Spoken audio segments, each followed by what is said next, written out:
बोल जयकारा बोल मेरे श्री गुरु महाराज की जय।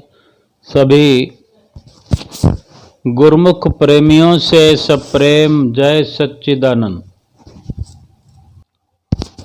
श्री आनंदपुर का नाम, श्री आनंदपुर की महिमा, श्री गुरु महाराज जी की लीलाएं विश्व विख्यात हैं। शहर शहर, गांव गांव, नगर नगर, घर घर में, घट घट में व्यापत है। और भगवान का रूप लेकर जब भगवान संत रूप में अवतरित होते हैं, हम भूली भटकी रूहों के लिए, हम जीवों के लिए एक सरल सुखद मार्ग प्रशस्त करते हैं और हर पल हर वक्त आगाह करते हैं कि हमारे लिए कौन सा मार्ग सही है और कौन सा मार्ग गलत है। क्या हमने विचार किया कि जब से ये इंसान दुनिया में आया है तब से लेकर अंतिम श्वास तक मुसीबतें आती रहती है और आएंगी, आती रहेंगी। ये अपनी पावर की बात है, अपने एक विचार की बात है, सोच की बात है कि वो किस तरह उन मुसीबतों का सामना कर पाता है जीव। जिनके साथ संत रूप में भगवान स्वयं नारायण खड़े हैं, जिनके अंग संग हैं, जिनके हृदय में विराजे हुए हैं, उनको मुसीबतों का सामना करने की जरूरत नहीं है। उनकी मुसीबतों का कैसे देखते ही देखते छुटकारा कर देते हैं। नर रूप में नारायण श्री आनंदपुर के वाली हैं, दो जहां के वाली हैं, त्रिलोकी नाथ है। और समय समय पर कृष्ण भगवान आए, जब उन्होंने अपने समय में अपनी तरह से अपने भक्तों का, सेवकों का उद्धार किया। बहुत सारे प्रमाण हैं। महाभारत का युद्ध हुआ जो कि गीता के अंदर पूरा का पूरा वर्णन है। श्री रामचंद्र जी महाराज आए त्रेता युग में। उस वक़्त उन्होंने भी अपने तन पर अनेकों कष्ट सहन करके दुष्टों का नाश किया। अपने भक्तों को सुख पहुंचाने के लिए कितने ही प्रमाण हैं, कितनी लीलाएं हैं कि उनसे फायदा उठा पाए। कि द्रौपदी का दृष्टांत आता है, हम सब ने कितनी बार पढ़ा सुना है। कैसे उनका मान बढ़ाया, उनका सम्मान किया और उन जुल्म करने वालों से अपनी सेविका को, जो कृष्ण प्रेमन थी, जो भक्तिवती थी,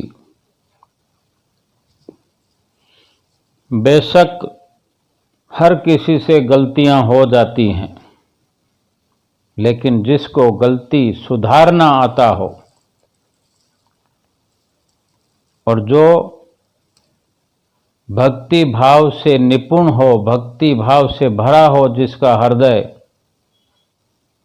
भगवान के अनन्य प्रेम में सराबोर हो, भगवान उसे दुखी होने नहीं देते।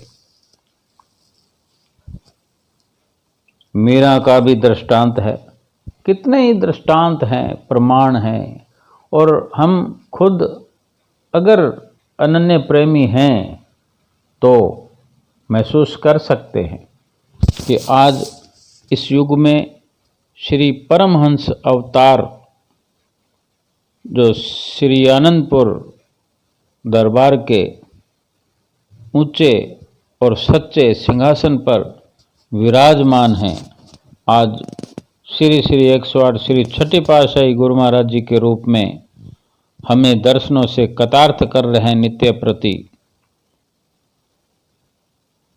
और हम आज्ञा में तत्पर हैं, तो अवश्य ही हम जानते होंगे कि हमारे दुख को किस तरह भली भांति हर लेते हैं हमारे श्री गुरु महाराज जी। मैं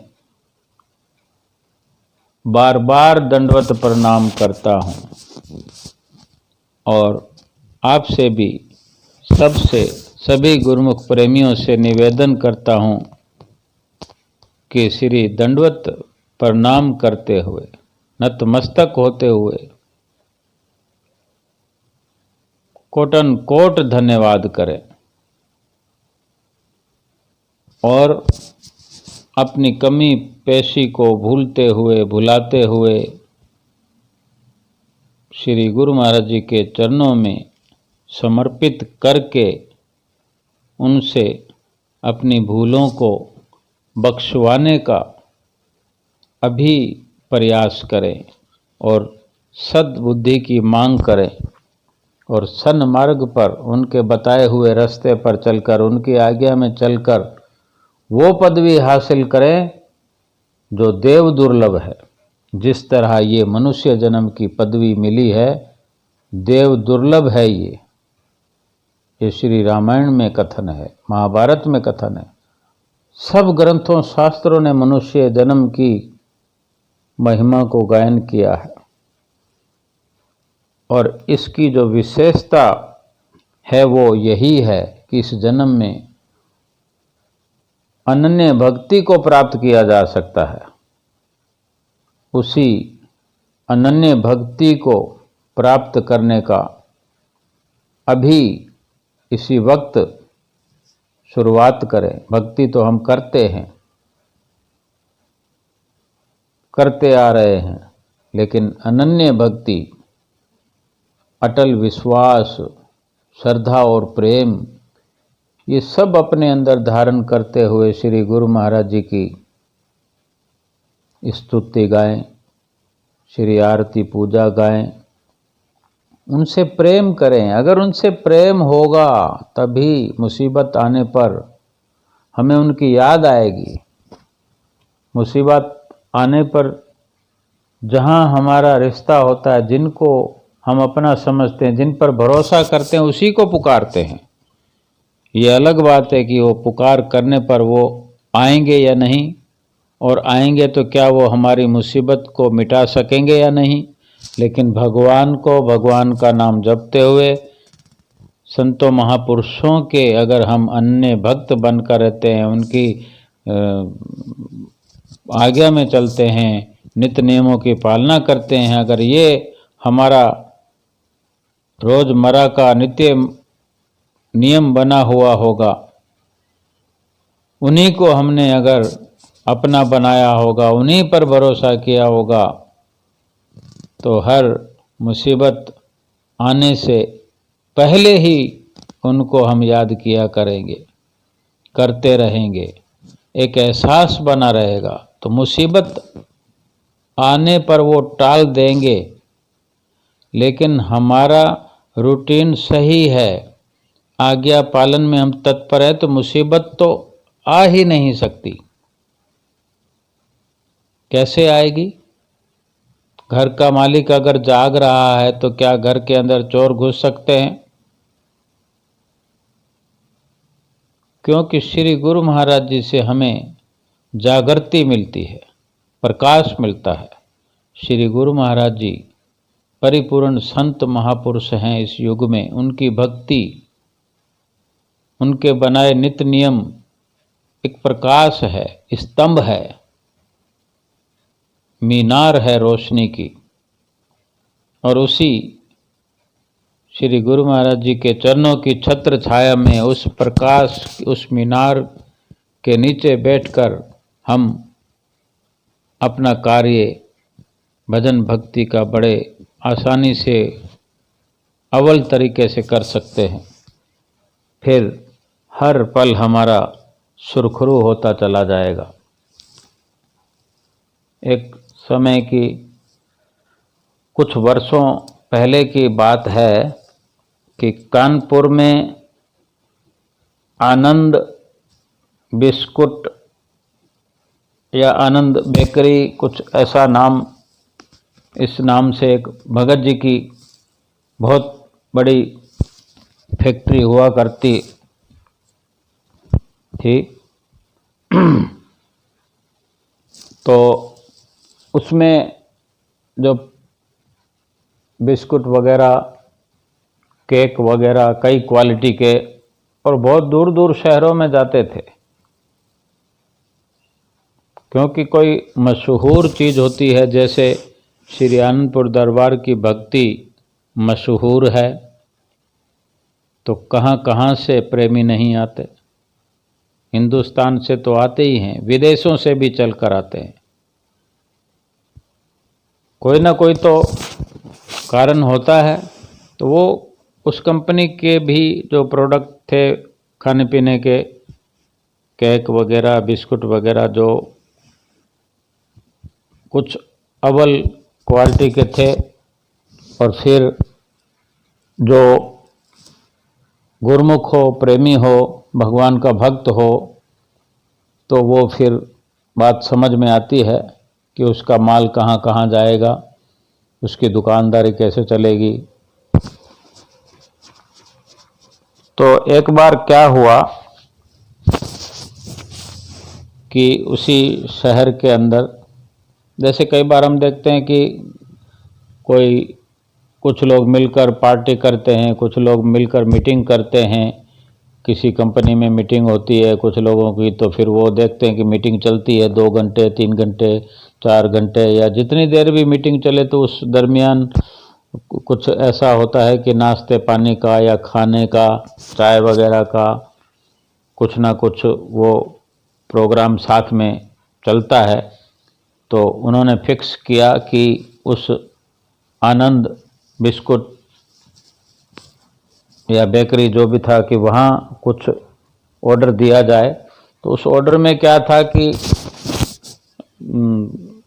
केक की मांग की, और केक जिस तरह कहो बन जाते हैं फैक्ट्रियों में, छोटे छोटे केक भी बन जाते हैं कि पर पीस ऐसा हो कि हर किसी को आराम से अलग से वो कटिंग किया हुआ और अच्छे रूप में हो, जो हर किसी को वहाँ पर अलग से मिले, उसको खाया जा सके आराम से, ताकि उसके लिए अलग से बर्तनों की व्यवस्था ना करना पड़े। तो इस साइज से बनवाए, तो उसकी अलग से पैकिंग हो गई, और उसके साथ में कुछ और भी आइटम था जो नाश्ते के रूप में। तो वो जो मीटिंग चल रही थी एक कंपनी में, ऑफिसरों की, बड़े बड़े ऑफिसरों की मीटिंग थी। तो वो मीटिंग के दौरान जब मीटिंग समाप्ति हुई तो उस दौरान जो वो रखा हुआ था खाने पीने के लिए, खाने की सामग्री, नाश्ता पानी, तो वो सबको सुपुर्द कर दिया गया। और जब खाना शुरू किया सबने, तो जो केक वाली छोटी पैकिंग थी उसको खोलकर सभी लोग खाने लगे। तो एक ऑफिसर जो केक खोलकर जो ऊपर कागज़ भी लिपटा रहता है, उस कागज़ को हटाया और उसको जैसे हाथ से उस केक को दो करके, उसको दो फाड़ करके या थोड़ा सा तोड़ कर खाने की कोशिश की, तो उसके अंदर एक वो 100 पैरों वाली, 100 टांगों वाली, जो वो 100 टांगों वाली वो एक होती है, उसको कई प्रकार के नामों से जानते, जिसके 100 पैर होते हैं। वो छोटा सा एक जंतु होता है, जीव जंतु होता है और नुकसान पहुंचाता है इंसान को। तो उसको कई कई नामों से, कहने का भाव है कि वो उस केक के अंदर से जीव जंतु, वो छोटा सा जो पतला पतला थोड़ा लंबा होता है, 2 इंची का ऐसा कुछ, तो वो उसके अंदर से जंतु निकला। और उसको देखते ही वो ऑफिसर जो अपने हाथ में लिया हुआ था हैरान हो गया और सभी का ध्यान इस ओर आकर्षित करवाया उस ऑफिसर ने और सबको दिखाया कि देखो इस केक के अंदर से ये दिख रहा है, और सबको दिखाकर उसको वापस बंद कर दिया उसी मुद्रा में जैसे वो था। खाने से पहले ही दिखाई दे दिया, तो उसको जैसे 2 फाड़ किया था वापस उसको मिला दिया। और फिर उस फैक्ट्री के अंदर फ़ोन किया जहाँ से वो केक आया था, तो सेठ जी को जैसे समाचार मिला, संदेश मिला, गुरुमुख था, वो गुरुमुख प्रेमी था, उसकी क्या परिभाषा थी, उसका क्या रूटीन था कि वो श्री गुरु महाराज जी का प्रेमी था, भगत था। रोज नित्य प्रति सर्वप्रथम श्री गुरु महाराज जी को मत्था टेकना, भजन अभ्यास करना, जो श्री गुरु महाराज जी की आज्ञा तब से चली आ रही है। हमको आज पता लगा हो या हम आज जागे हों, 2 साल पहले जागे हों, लेकिन ये सिमरन की परंपरा श्री आनंदपुर दरबार की पहली पातशाही गुरु महाराज जी से ही चली आई है। और तीसरी पातशाही गुरु महाराज जी ने इसको अनिवार्य किया था 1 घंटा सिमरन करना, जो अभी हुजूर गुरु महाराज जी के मुखारबिंद से हम सुनते हैं कि ये हमारे तृतीय पातशाही गुरु महाराज जी ने इसको लागू किया है, इसको ज़रूरी किया है। और इसके साथ जो नियम है, नित्य नियम 5 नियम है श्री दरबार के, ये पंचम पातशाही गुरु महाराज जी ने इसको निर्धारित किया है, अनिवार्य किया है। और अभी तो हमारे हुजूर गुरु महाराज जी लगातार जोर देते हैं, रोज़ का रोज़ हमें आगाह करते हैं। तो वो प्रेमी उस वक़्त अपना नित्य नियम करता था, श्री गुरु महाराज जी की आज्ञा पालन में सदा तत्पर रहता था।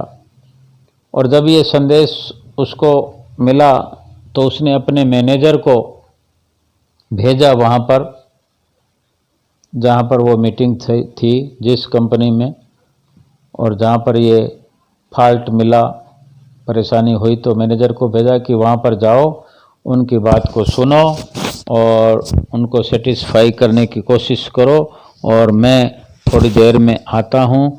मैं आश्रम पर, सत्संग आश्रम पर श्री गुरु महाराज जी के आगे जाकर मैं अपनी भूल बख्शवा कर आता हूँ कि मुझसे कहाँ गलती हुई। श्री गुरु महाराज जी बड़े दयालु हैं। तो वो भगत जी चले गए आश्रम पर, कुटिया पर, और मैनेजर वहाँ पहुँचा। और मैनेजर वहाँ पर जब पहुँचा तो सभी लोग, सभी ऑफिसर बड़े गुस्से में थे। सब अपना अपना गुस्सा निकाल रहे थे कि क्या इंतजाम है तुम्हारा, कैसे कार्य करते हो, इतनी लापरवाही करते हो, ये कैसे हुआ। वो काफ़ी देर तक तो सभी की वो सुनता रहा। और मैनेजर का काम होता है कि सबको सेटिस्फाई करना, कोई गलती हो जाए, कोई त्रुटि पाई जाए तो उसका सामना अच्छे से करना। तो वही वो कर भी रहा था। और इसी तरह वो जो जिस केक में वो जीव जंतु निकला उसको दिया गया हाथ में कि देख लो, इसमें तुम खुद ही देख लो। तो वो कोई सुई लेकर उसको आराम से खोलने लगा। खुला हुआ तो था ही, वापस पैक कर दिया था, तो वो उसको नहीं मालूम था कि कहाँ से मैं खोलूं। तो हूबहू उसको थोड़ा आराम से खोलने की चेष्टा कर रहा था। तो खोलते खोलते एक धागा सा दिखाई दिया उसको। फिर उसने उसको वहीं पे थोड़ा सा और खोल दिया केक को, पीस को। तो देखा कि वहाँ पर वो जो बता रहे थे कि वहाँ उसमें जंतु निकला है, उसको उन्होंने वापस पैक कर दिया है। तो वो जंतु तो वहाँ नहीं था, 100 टांगों वाला। उसको पंजाबी में 100 जांघी कहते हैं, सिंधी में 100 पैरी कहते हैं, कई नामों से पुकारते हैं। तो उसको तसल्ली हुई, उसको अच्छी तरह से खोल के देखा तो समझ गया कि ये है तो नहीं जो ये कह रहे हैं। तो बड़ा संतुष्ट भी हुआ। अब इसकी पूरी लीला को या बात को तो वो कैसे समझ सकता है इतना जल्दी।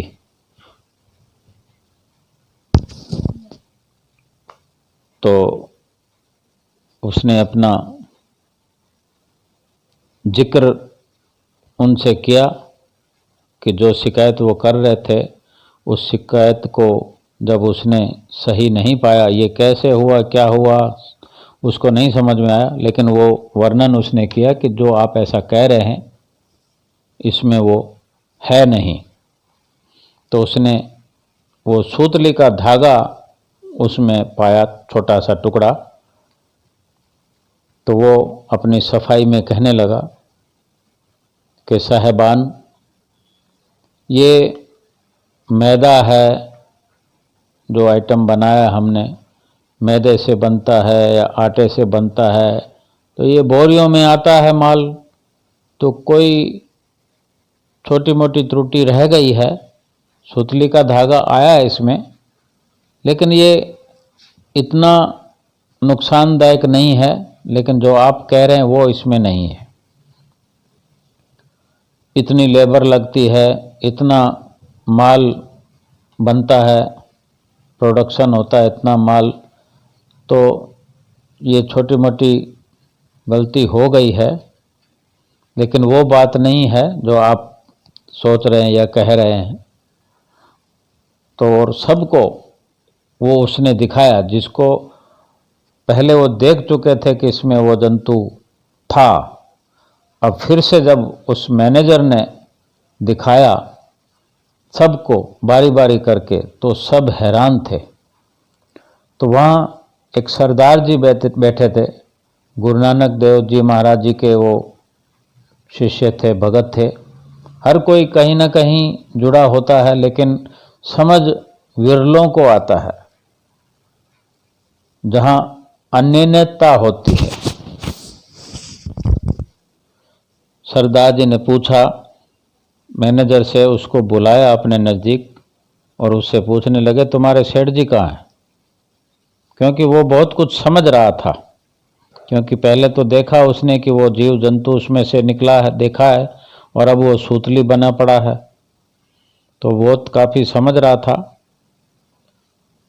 तो जब उसने पूछा सेठ जी के बारे में, तो मैनेजर ने कहा सेठ जी सत्संग आश्रम में गए हैं, वो जिसको कुटिया भी कहते हैं, वहाँ सेठ जी जाया करते हैं नित्य प्रति, और वहाँ वो श्री आनंदपुर वाले गुरु महाराज जी के वो भगत हैं, और श्री आनंदपुर वाला ही वो सत्संग आश्रम है जहाँ वो गए हैं और मुझे यहाँ भेज दिया। तो उन्होंने कहा कि मैं वहाँ पर अपने गुरु महाराज जी के चरणों में मत्था टेक के आता हूँ, अपनी अरदास करके आता हूँ। तो वो सरदार जी कहने लगे कि ये श्री आनंदपुर वाले गुरु महाराज जी का ही ये चमत्कार है, ये उनकी लीला है, जो अपने भक्तों को बचाने के लिए, उनकी विपदा को टालने के लिए उन्होंने ये कौतुक रच दिया है, लीला बना दी है कि मेरे भगत पर कोई मुसीबत ना आए। तो सरदार जी ने बताया कि हमने बहुत से प्रमाण ऐसे पढ़े हैं ग्रंथ साहब में, श्री गुरु नानक देव जी महाराज जी की लीलाओं में, कि वो कहीं न कहीं अपने भक्तों को बचाने के लिए आ जाते हैं। जैसे आज श्री आनंदपुर वाले गुरु महाराज ने इन भगत जी को आज ये लीला दिखाते हुए मुसीबत आने से बचा लिया है। ऐसे है मेरे श्री गुरु महाराज जी, श्री 108 श्री पंचम पातशाही गुरु महाराज जी की लीला है। हम भी अनन्य प्रेमी बने, अनन्य भक्ति करें, श्रद्धा विश्वास करें। न जाने कब किस वक़्त हमारी भक्ति काम आती है, न जाने किस वक्त हमें श्री गुरु महाराज जी की जरूरत पड़ती है। अगर लगातार लगे रहेंगे तो उन्हीं की याद आएगी, उन्हीं की याद बनी रहेगी तो मुसीबत आएगी ही नहीं। बोलो जयकारा बोल मेरे श्री गुरु महाराज की जय।